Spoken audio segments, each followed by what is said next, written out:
Assalamu alaikum wa rahmatullahi wa barakatuhu. Today we are going to look at John chapter 10 verse 30 in relation to the Trinity. The verse states, I and the Father are one. And we are going to examine this verse in its correct context. So there are 4 points that I wanted to mention. Number 1, this verse is not about the Trinity. 2, we need to look at this verse in the correct context. Number 3, the Gospel of John only speaks about the oneness of God. And number 4, even Trinitarian scholars also agree that John chapter 10 verse 30 does not speak or does not indicate the Trinity. So point number 1, even if for the sake of discussion we accept the way Christians present this, that it speaks about the Trinity, what we understand from this verse is Jesus is simply saying him and the Father, he and the Father are one. It does not state that there is God, there is the Son Jesus, and the Holy Spirit. So it would only be speaking about 2 parts if we took this literally. So that's the first point, that it does not speak about the Trinity. The second point to note is that we have to read John chapter 10 verse 30 in its correct context. In John chapter 10 verse 24, the people asked him, are you the Messiah? And in John chapter 10 verse 25, he stated that I do nothing of my own authority, but the authority of my Father.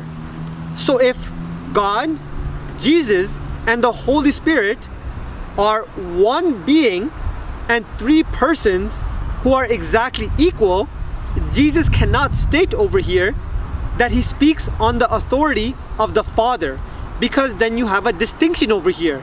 And as we mentioned before, you cannot have any distinction.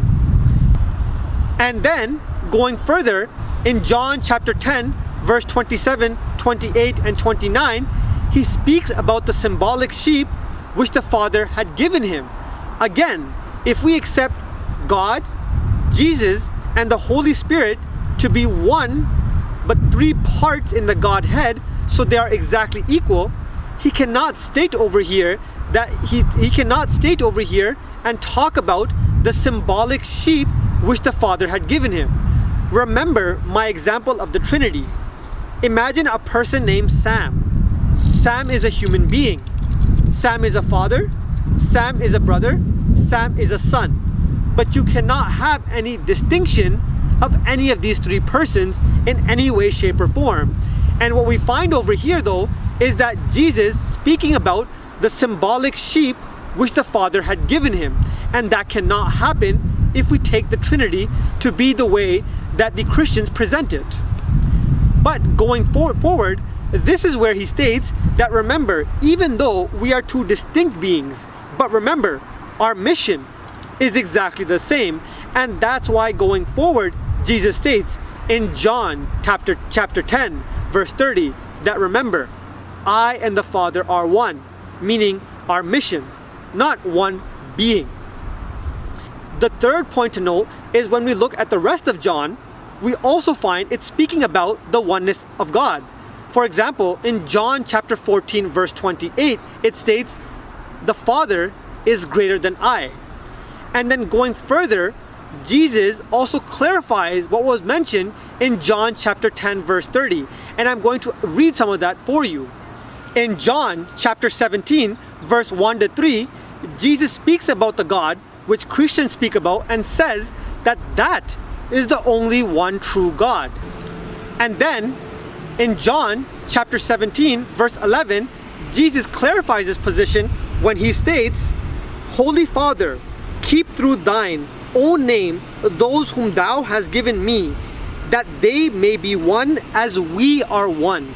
So Jesus also is asking God to have everybody to be one, the way Jesus and God are one. And this discussion and this verse, John chapter 10 verse 30, is made crystal clear in John chapter 17 verse 21. And I'm going to read that out right now. And Jesus states that they all may be one, as thou, Father, art in me, and I in thee, that they also may be one in us, that the world may believe that thou hast sent me. So Jesus is also praying for the same thing and asking God that all the people may be one in him, in God, the way Jesus and God are one. So we understand this to be not literal, but metaphorical. Because if we take it literal, then we see that in the Trinity, it's not a Trinity anymore, but there are thousands and millions of people, because Jesus prayed for everybody to be one with the Father, just as how he and the Father were one. And the fourth point that I wanted to mention was that even Christian scholars look at John chapter 10 verse 30 and state that this does not refer to the Trinity.